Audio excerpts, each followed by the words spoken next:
मंत्री केटीआर ने घोषणा करी है कि ग्रेटर हैदराबाद में निर्मित डबल बेडरूम घरों को अगस्त के पहले सप्ताह से लाभार्थियों को वितरित किया जाएगा और अधिकारियों को निर्देश दिया गया है कि वे लाभार्थियों के चयन में किसी भी राजनीतिक हस्तक्षेप में शामिल न हो और यह सुनिश्चित करने के लिए कदम उठाए कि केवल योग्य लोगों को ही घर उपलब्ध कराए जाए।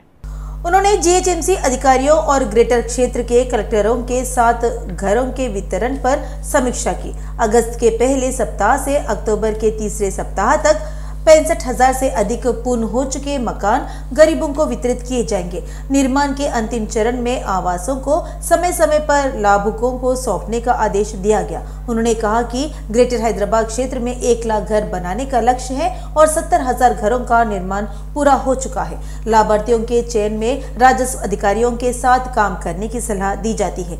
सीएम द्वारा तय की गई गाइडलाइन के मुताबिक लाभार्थियों की चयन प्रक्रिया तेजी से पूरी की जाए। बीजेपी तेलंगाना राज्य चुनाव समिति के अध्यक्ष ईटेला राजेंद्र, राष्ट्रीय उपाध्यक्ष डीके अरुणा और कई अन्य बीजेपी नेताओं को हैदराबाद में पुलिस ने नजरबंद कर दिया है। अब मालूम हो कि बीजेपी नेताओं ने हैदराबाद के बाहरी इलाके बाटसिंगारम में बने डबल बेडरूम घरों का निरीक्षण करने के लिए बुलाया है। इसी पृष्ठभूमि में पुलिस ने ईटला सहित कई भाजपा नेताओं को गिरफ्तार किया। उधर गिरफ्तारी पर प्रतिक्रिया देते हुए ईटला ने कहा कि वह उन बीजेपी नेताओं की गिरफ्तारी की निंदा करते हैं जो डबल बेडरूम घरों का निरीक्षण करने जा रहे थे। उन्होंने कहा कि लोकतंत्र में विरोध प्रदर्शन का अधिकार सभी को है। उन्होंने गुस्से में कहा कि विपक्षी नेताओं को हिरासत में रखना राज्य सरकार की आदत बन गई है। उन्होंने कहा कि लोगों की समस्याओं को जनता के सामने लाना सरकार की जिम्मेदारी है, लेकिन मुख्यमंत्री केसीआर निरंकुश हो रहे हैं। उन्होंने कहा कि उनका संघर्ष नहीं रुकेगा, भले ही उन्हें घर में नजरबंद कर दिया जाए।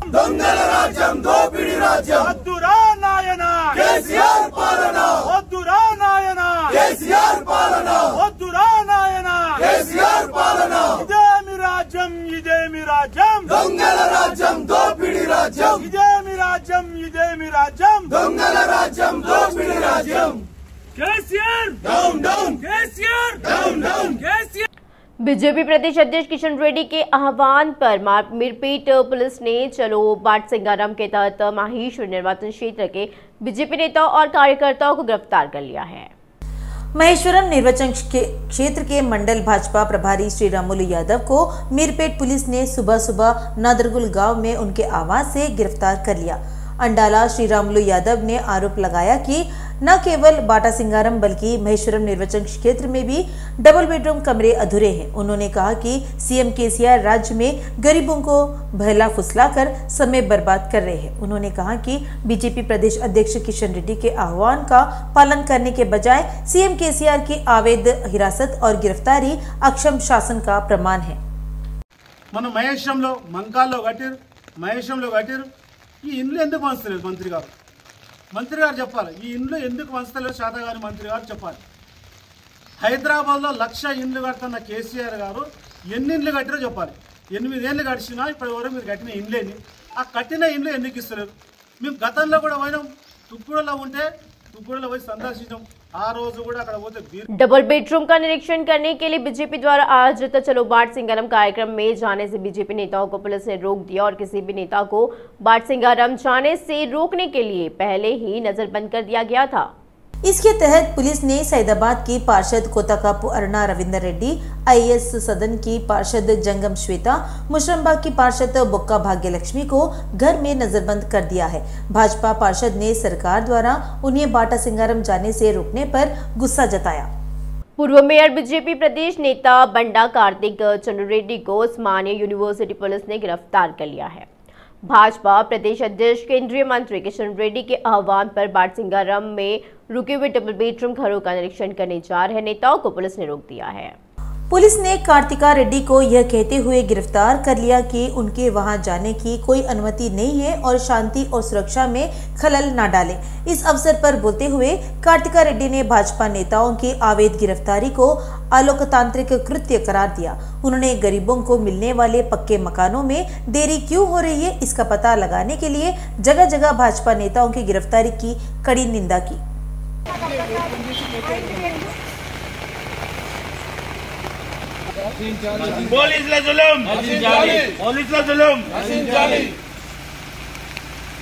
बीजेपी के राष्ट्रीय उपाध्यक्ष डीके अरुणा ने पुलिस पर डबल बेडरूम मकानों का निरीक्षण करने गए बीजेपी नेताओं की नजरबंदी में बाधा डालने का आरोप लगाया है। आज भाजपा प्रदेश विभाग के नेतृत्व में राज्य सरकार ने बाटसिंगरम में निर्मित डबल बेडरूम का निरीक्षण करने का निर्णय लिया है। इस कार्यक्रम के तहत जुबली हिल्स स्थित अपने आवास से प्रदेश कार्यालय के लिए निकल रही बीजेपी का राष्ट्रीय उपाध्यक्ष डीके अरुणा को पुलिस ने उनके घर से निकलने से रोक दिया।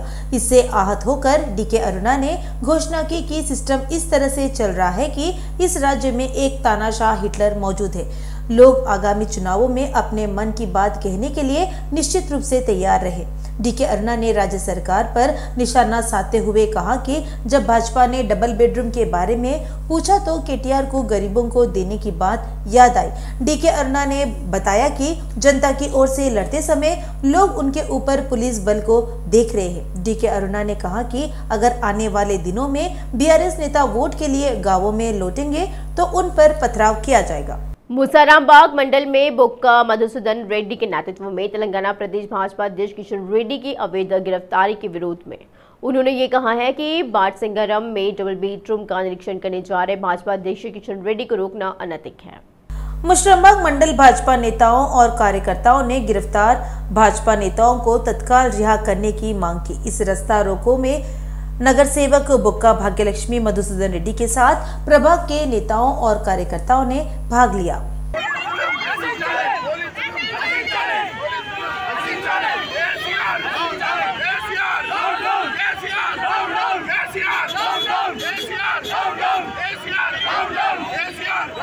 केंद्रीय मंत्री किशन रेड्डी को पुलिस ने शमशाबाद में रोका और हालिया घटना के बाद पुलिस ने किशन रेड्डी के वाहन को मासाब चाट पर डायवर्ट कर दिया और किशन रेड्डी के काफिले को आगे और पीछे 20 पुलिस वाहनों के साथ ताज कृष्णा से एरा मंजिल की ओर वहां से लकड़ी का पुल की ओर मोड़ दिया गया। बाटासिंगारम डबल बेडरूम घरों में जाकर निरीक्षण करने के भाजपा के आह्वान के मद्देनजर केसीआर सरकार हर जगह भाजपा नेताओं को गिरफ्तार कर रही है। किशन रेड्डी ने पुलिस से उन्हें बाटासिंगारम जाने की अनुमति देने को कहा। जब वे नहीं माने तो उन्होंने बारिश में सड़क पर धरना दिया। विधायक ईटला राजेंद्र, वरिष्ठ नेता डीके अरुणा और कई अन्य को पहले ही गिरफ्तार की जा चुका है। किशन रेड्डी की गिरफ्तारी के बाद शमशाबाद ओआरआर के पास तनावपूर्ण स्थिति हो गई। इसी क्रम में किशन रेड्डी और विधायक रघुनंदन राव की पुलिस से बहस हो गई। पुलिस जगह जगह कार्यकर्ताओं को गिरफ्तार कर थाने ले जा रही है। हैदराबाद में पिछले 72 घंटों से लगातार बारिश हो रही है। इससे कई कॉलोनियों में पानी भर गया। कई जगहों पर नालियां ओवरफ्लो हो रही है। भारी बारिश के मद्देनजर हैदराबाद की मेयर गदवाल विजयलक्ष्मी ने जीएचएमसी अधिकारियों को सतर्क किया है। Banjara hills, jubilee hills, Panjagutta, Ameerpet, Borabanda, Kukatpally, Madhapur, Filmnagar की कई कॉलोनियों में पानी भर गया है। इसके साथ ही महापौर ने आदेश दिया कि निचले इलाकों में डीआरएफ की टीमें उपलब्ध कराई जाए। जर्जरा इमारतों के गिरने का खतरा है और कर्मचारियों को इनमें रहने वालों लोगों को निकालकर सुरक्षित क्षेत्रों में ले जाने का निर्देश दिया गया है। इसी तरह उन्होंने शहर में जहां विकास कार्य चल रहे हैं वहां दुर्घटनाएं न हो, इसके लिए कदम उठाने को कहा। वहीं शहरवासियों को आपात स्थिति में ही बाहर निकालने की सलाह दी गई है। बारिश के कारण शहर के कई हिस्सों में बिजली आपूर्ति बाधित हो गई है। अधिकारियों ने बताया कि जीएचएमसी के तहत राहत कार्यक्रमों के लिए संपर्क नंबर 9000113667 पर संपर्क करें। हैदराबाद में 2 दिनों से लगातार बारिश हो रही है। आज सुबह सुबह जोरदार बारिश हुई। नतीजा ये हुआ है कि शहर के कई हिस्सों में पानी भर गया। अंबरपेट के पटेल नगर स्थित साई कृष्णा अपार्टमेंट में घुटनों तक पानी भर जाने से वहां के निवासियों को परेशानियों का सामना करना पड़ रहा है। अंबरपेट के पटेल नगर स्थित साई कृष्णा अपार्टमेंट में घुटनों तक पानी भर जाने से वहां के निवासियों को परेशानी का सामना करना पड़ रहा है। कुछ इलाकों में ट्रैफिक जाम के कारण गाड़ियां धीमी गति से चल रही है। इसके अलावा तेज ठंडी हवाओं के कारण शहरवासी बाहर निकलने को बेचैन है। इस बीच हैदराबाद मौसम विज्ञान केंद्र ने चेतावनी जारी की है कि आज और कल भी भारी बारिश होगी। इससे अधिकारी सतर्क हो गए। लोगों को यह भी सलाह दी जाती है कि जब तक जरूरी न हो बाहर ना निकले।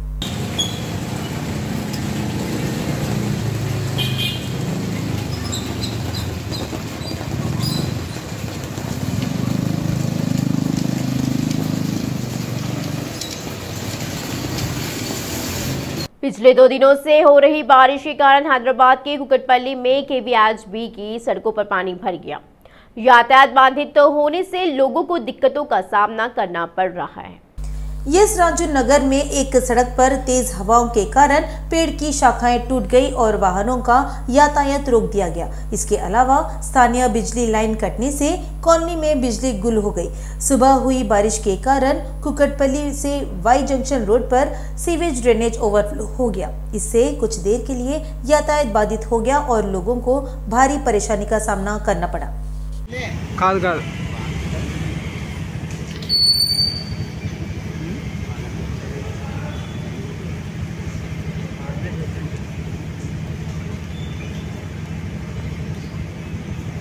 कुछ दिनों से राज्य भर में हो रही भारी बारिश को देखते हुए सरकार ने एक अहम फैसला लिया है।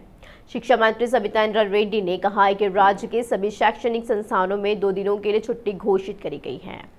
यह स्पष्ट किया गया है कि 20 और 21 जुलाई को सभी शैक्षणिक संस्थान बंद रहेंगे। सविता ने कहा कि सीएम केसीआर ने छात्रों की समस्याओं को देखते हुए यह फैसला लिया है। उन्होंने चेतावनी दी कि यदि निजी संस्थाएं विशेष कक्षाओं आदि के नाम पर कॉलेज व स्कूल चलाएंगे तो कड़ी कार्रवाई की जाएगी। उन्होंने इस संबंध में ट्वीट भी किया। राज्य प्रोटोकॉल कर्मचारियों द्वारा तेलंगाना आषाढ़ माह बोनालू समारोह का भव्य आयोजन किया गया। श्री देवी मां के मंदिर में नामपल्ली पब्लिक गार्डन के कर्मचारियों द्वारा आयोजित समारोह तेलंगाना क्षेत्र की संस्कृति और रीति रिवाजों की महिमा को प्रतिबिंबित करने के लिए भव्य रूप से आयोजन किया गया था। सबसे पहले मंदिर में देवी मां का अभिषेक, कुमकुमार्चन, पूजा और आरती जैसे कार्यक्रम आयोजित करे गए और बाद में भक्तों ने देवी को प्रसन्न करने के लिए प्रसाद चढ़ाया। परंपरागत रूप से महिलाएं देवी मां के लिए उपहार लाकर उन्हें मां के चरणों में रखती है। मंदिर में देवी मां की जय जय के नारे लगने लगे। पोतराजू और ढोल बाजा के बीच निकली देवी मां की शोभा यात्रा विशेष आकर्षण रही। कार्यक्रम में राज्य सरकार की मुख्य सचिव शांति कुमारी शामिल हुई। देवी के लिए विशेष पूजा की गई। समारोह में राज्य विधानमंडल सदस्य बोगरापु दयानंद, TNGO सेंट्रल एसोसिएशन के अध्यक्ष ममिला राजेंद्र, महासचिव मरम जगदीश्वर और अन्य ने भाग लिया।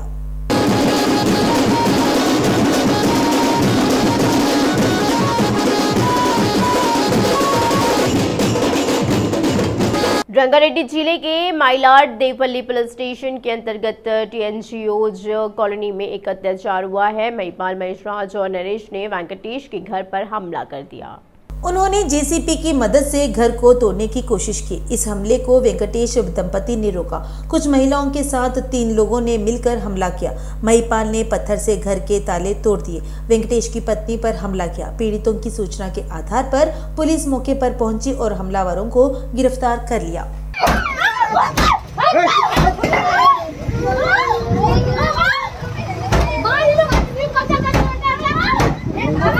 राजेंद्र नगर के हसन नगर में एक मकान की छत गिर गई। एक विशाल पेड़ घर की तीनों पर गिर गया और टीन आंशिक रूप से नष्ट हो गए। घटना घर में सोते समय घटी है। इस हादसे से घर के लोगों को कोई खतरा नहीं हुआ। घटना के बारे में किसी को कुछ पता न चलने पर गृहस्वामी ने राहत की सांस ली। पिछले 2 दिनों से हो रही बारिश के कारण घर का सामान भीग गया।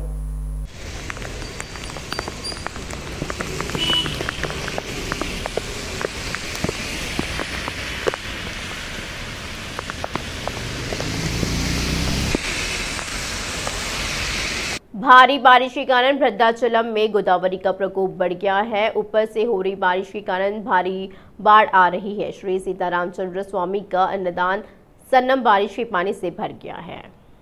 2 फीट तक पानी पहुंच गया है। पूरे मंदिर क्षेत्र में पानी भर गया क्योंकि कस्बे में बारिश के पानी को गोदावरी में पंप करने वाली मोटरें काम नहीं कर रही थी। कर्मचारियों ने अन्नदान सत्रम में जलमग्न आपूर्ति को सुरक्षित क्षेत्रों में पहुंचाया। गोदावरी के ऊपर कालेश्वरम, इंद्रावती और तालीपेरू नदियों से आने वाली बाढ़ के कारण भद्राचलम में नदी तेज बह रही है। भद्राचलम में गोदावरी का जल स्तर पहले ही 35 फीट को पार कर चुका है। बाढ़ वाले इलाकों में लोगों को सतर्क रहने की सलाह दी गई है। कलेक्टर ने अधिकारियों को बाढ़ग्रस्त गांवों के लोगों को पुनर्वास केंद्रों में ले जाने का निर्देश दिया।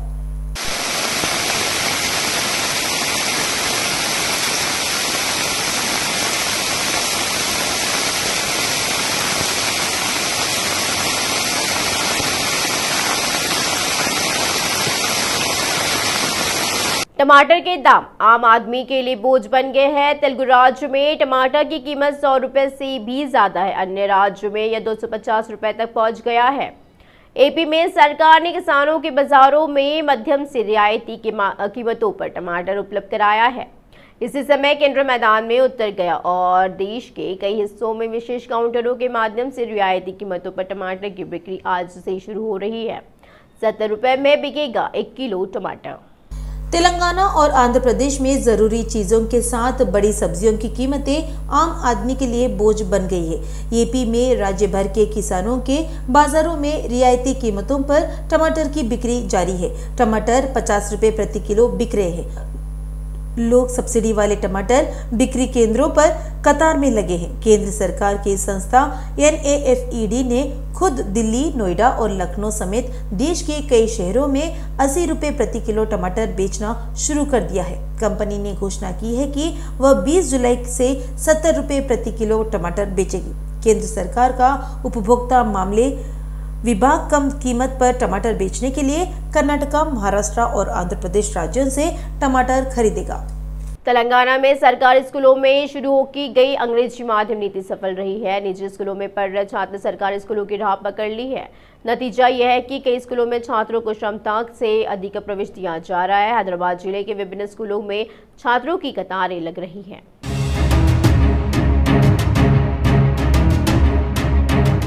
बोराबंडा के नाटको स्कूल और राजभवन स्कूल इसका जीता जागता प्रमाण है। बोराबंडा नाटको सरकारी स्कूल में 1100 की क्षमता है, लेकिन 1850 से अधिक छात्रों को प्रवेश लिया है। साथ ही प्राध्यापक पर एडमिशन को लेकर अभिभावकों का दबाव भी बढ़ रहा है। कई नेता दाखिल के लिए सिफारिश कर रहे हैं। इसके चलते यहाँ दाखिले जोरों पर चल रहे हैं।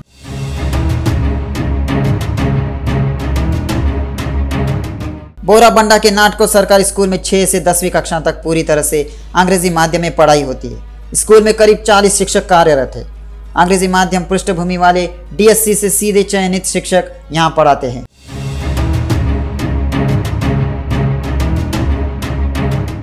बोराबंडा नाटको स्कूल में कक्षाएं पूरी तरह से भर गई है और बाकी छात्र गलियारों में बैठकर पाठ सुन रहे हैं। शिक्षकों की संख्या के हिसाब से उस स्कूल में 1100 तक दाखिले की संभावना है, लेकिन स्कूल के प्रबंधन ने 2023 और 24 में अधिकतम 1850 छात्रों का प्रवेश दिया है।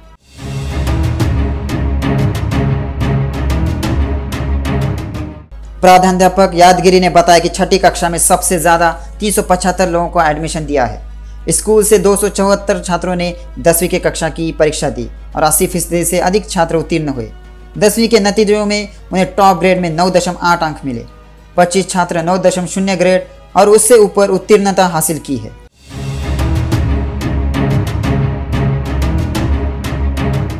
इसी क्रम में राजभवन प्रबंधन ने बताया कि 750 तक एडमिशन की संभावना है और सभी सीटें भर चुकी हैं। हैदराबाद DEO आर रोहिणी ने कहा कि जिले के 20 और स्कूलों में लगभग 80 से 90% दाखिले हो चुके हैं।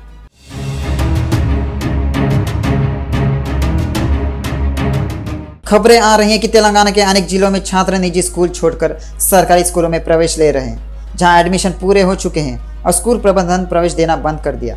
इसके चलते अभिभावक अपने बच्चों के प्रवेश के लिए स्थानीय नेता से सिफारिश लेटर लेकर जा रहे हैं। इसके चलते स्कूल प्रबंधन एडमिशन की संख्या बढ़ा रहे हैं।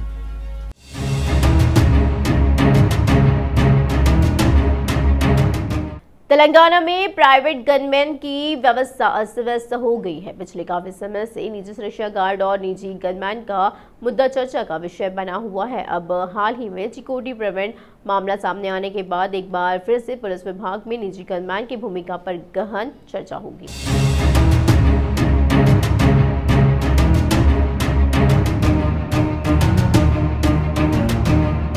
तेलंगाना सरकार ने इसे बहुत गंभीरता से लिया और तांडूर विधायक पायलट रोहित रेड्डी को वाई श्रेणी की सुरक्षा प्रदान की। हम सभी जानते हैं कि तमाम सुरक्षा प्राप्त रोहित रेड्डी ने कैसे सुरक्षा का दुरुपयोग किया है। यह खबर तेलंगाना पुलिस विभाग के साथ साथ तेलंगाना सरकार में भी चर्चा का विषय बन गई है। वाई श्रेणी खुलेआम फोटोशूट के लिए सुरक्षा का दुरुपयोग करने लगी है। फोटोशूट के लिए वाई श्रेणी की सुरक्षा का दुरुपयोग करने के लिए पायलट की सार्वजनिक रूप से आलोचना की गई थी।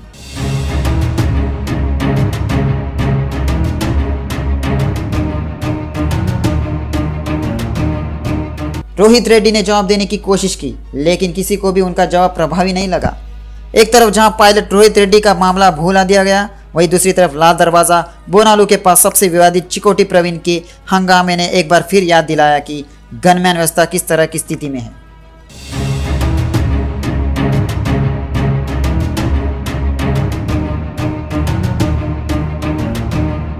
चिकोटी प्रवीण जो देवी माता के दर्शन करने गए थे, उसने अपने 3 निजी गनमैन के साथ प्रवेश करने की कोशिश की।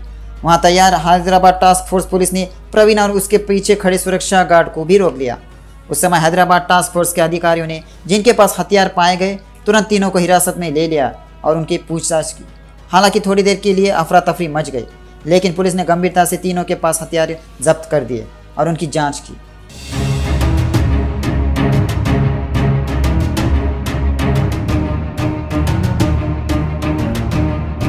इसके अलावा चिकोटी प्रवीण गनमैन का मामला भी सामने आया। हैदराबाद पुलिस ने हथियारों से संबंधित लाइसेंस वैध नहीं पाए जाने के बाद पूर्व सैनिकों, पूर्व सीपीआरएफ कांस्टेबलों और निजी सुरक्षा गार्ड के रूप में काम करने वाले 3 लोगों के खिलाफ मामला दर्ज किए हैं।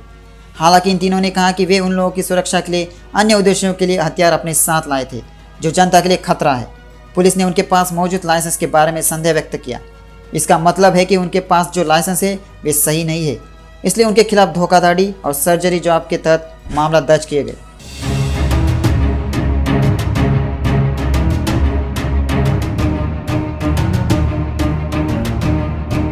यह आलोचना गनमैन का इस्तेमाल जनता में दिखावे के लिए और समाज में नाम कमाने के लिए किया जाता है, हमेशा ऊपर रही है। अब ताज़ा चिकोटी मामला भी वैसा ही हो गया है। उसकी सुरक्षा के खतरे के बारे में किसी को नहीं पता, लेकिन वह 3 निजी गनमैन के साथ जहां भी जाता है हंगामा मचा रहा है।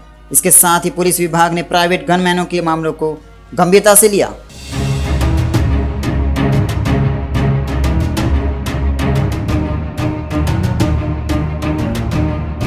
हैदराबाद पुलिस ने चेतावनी दी है कि अगर वे अपनी इच्छानुसार निजी गनमैन के साथ लौटेंगे तो वे बर्दाश्त नहीं करेंगे।